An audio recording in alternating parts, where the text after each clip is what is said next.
But they do come in all shapes and sizes. So I mean, you still got to play, and that's the idea. But yeah, I mean, they're built like guards.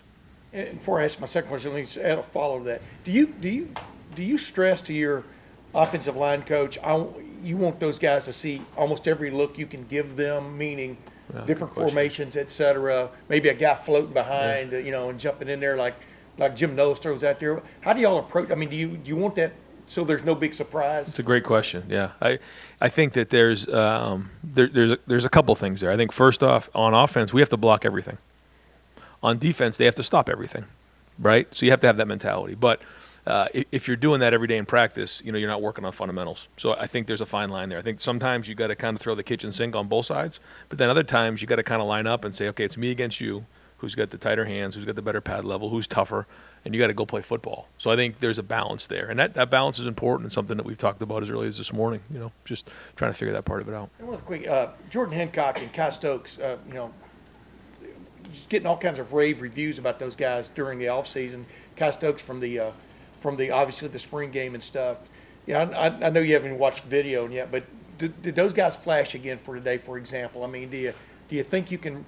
Those guys are bringing depth that you need. I think, well, yeah, we're going to need them to. Yeah, we're going to need them to play. And I hope that they're ready by the first game because they're both very, very talented and, like you say, flash. But usually when they flash, that means that they're not doing it consistently. So they got to learn to do it consistently. Now, this is just the beginning, so I'm hoping that they're going to take the next step this preseason. Yeah. But you go into it like, do you tell your coach, I want your mind wide open because there could be a guy coming up instead of being blurred by the guy that's returning. You understand what I'm saying? Oh yeah, you can't label. Yeah, and you can't do that way. And we do actually. We have a couple people in house that for that very reason. We kind of keep them away from it all, and they sit back with Mark Pantoni and just evaluate the film and just give their honest opinion without knowing anybody, without watching anything. Just watch the film and give their evaluation. Fourth row right, Tony Gertman, Buckeye Huddle. Ryan, how well do you sleep the night before fall camp opens? Fall camp, I'm okay. Yeah, fall camp, I'm all right. As we start getting to September 3rd, not as good. What is it, where does this rank, I guess, on a head coach's calendar, the first day of fall camp? It's just the beginning of a long journey. It's the first step in a long, long journey. And there's a lot that comes with that. There's the personal side for the families and for everybody where you go from, being away in June, recruiting, doing different things. And then all of a sudden you're home for a couple weeks and, you're bumping into the family because, they're not used to having you in the house. And then all of a sudden you're gone for like 6-7 months. You don't really have a day off. So there's that part of it. Like anything, this job has a lot of extremes. But then there's the football part of it. And that's, thinking about where you're going and where this journey is going to take you and what this team's like and what it needs. And, but that's a fun part. And this time of year is great, preseason. You learn a lot about your team. You kind of hunker down. And the good thing is it's just football for these guys. Finals are done, and we don't start again, I think, till the 23rd. So it's just football for them, and they can focus on that. And a lot can be done over these next couple months. But I guess to answer your question, it's just the first step in a long journey and where it might go. Where did it rank on your calendar as a player? I did not like it as a player. No, I remember being in the middle of my freshman year, in the middle of camp, and I felt like I was in the middle of the ocean. And everywhere I looked, I couldn't find any land. All I saw was football. And then one of the older guys put their arm around me and said, "Don't worry about it. We've been there before. Just keep putting one foot in front of the other. We're going to get through this thing." And then every year it gets easier because it becomes more normal. But I talk to the freshmen about that all the time because I remember being in their very shoes. And that was when there was two-a-days. We don't have two-a-days anymore, so it's a little different. But still, it's all relative. Deep left, Brendan Gulick, Buckeyes Now on Sports Illustrated. Hey, Coach. Hey, no offense to Minnesota, who obviously is a good program, but it felt like Oregon was the team early in your schedule last year that had legitimate college football playoff aspirations. You've got a team in Notre Dame this year that's a week earlier.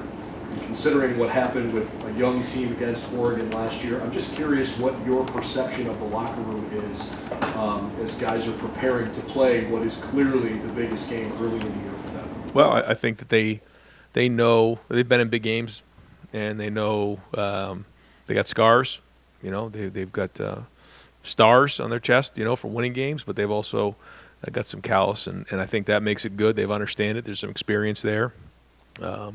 Listen, everyone's going to be juiced up for that game, but But it's certainly not going to overwhelm anybody. I mean, we've been there before. We've been in the bright lights. We know what that's like.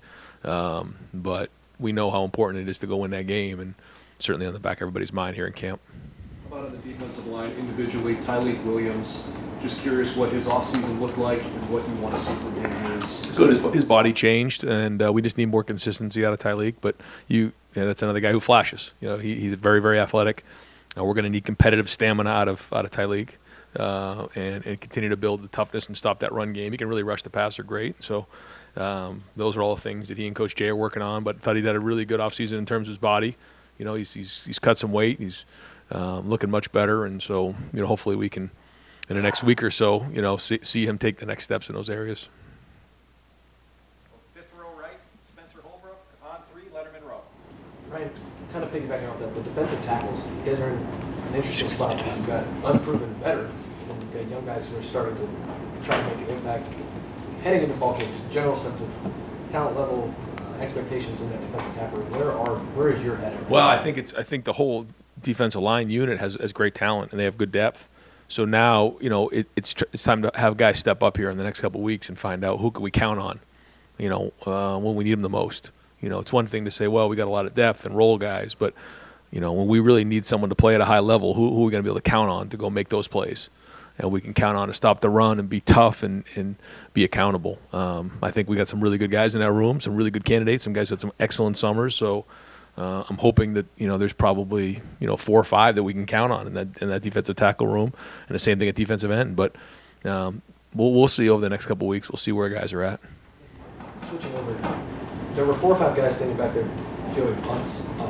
How important is it to have guys other than Jackson that you're confident in can catch ball inside the 10? Because It's very important. It's one thing, to do it in practice. Another thing when you're in a game, and the game's on the line, you got to get a guy, and that's a unique skill set because there's, bullets flying right across your, right outside your ears and right in front of you. There's bodies, so you got to be able to catch the ball, and you got to, at least you got to have a couple guys who can fair catch it to be and do a good job with that. But you also have some guys who got to be able to turn it. Certainly Jackson's done a good job with that.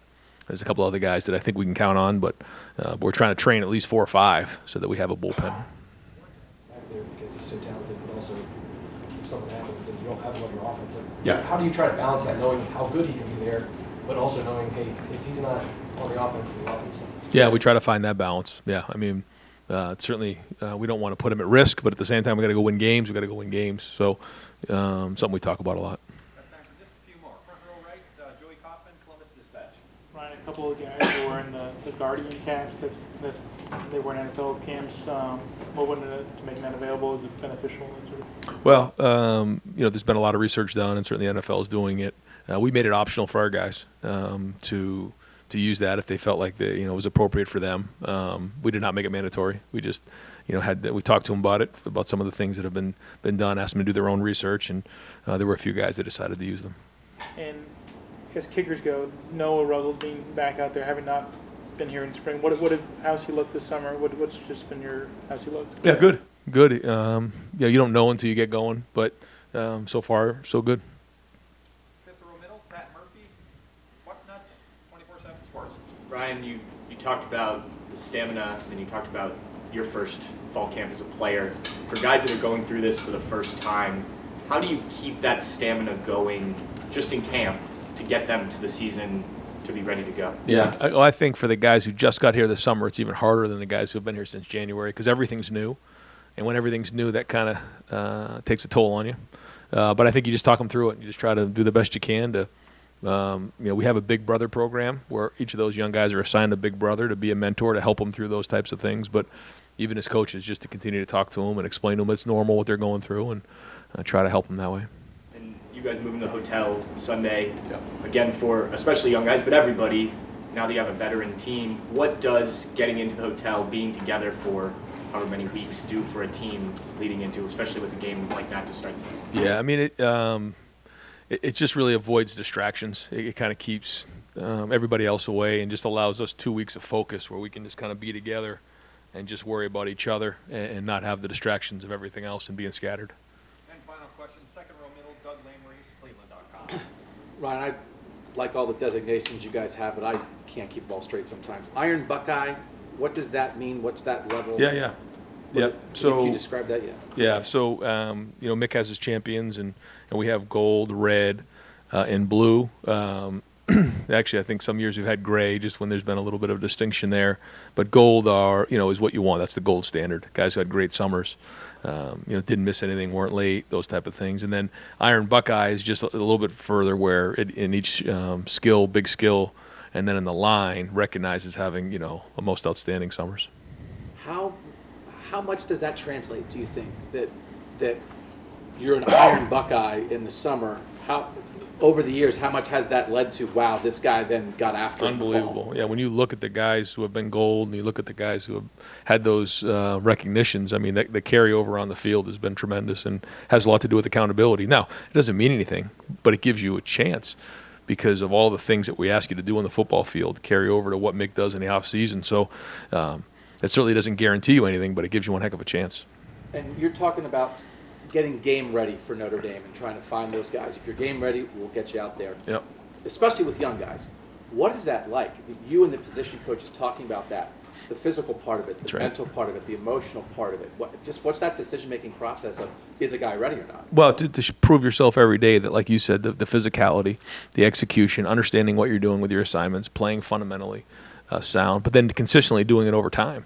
That, we can count on you to do your job, know what you're doing, and then if we can do that, then you become game ready. And we try to create game situations to see how you're going to respond. But every day in practice is an opportunity to prove yourself. Just to double check, Cam Babb, his health has always been, how's he doing? How's he doing as camp starts? Yeah, great. He's 100%. Coach, thank you very much. Yep, thanks, guys. Okay.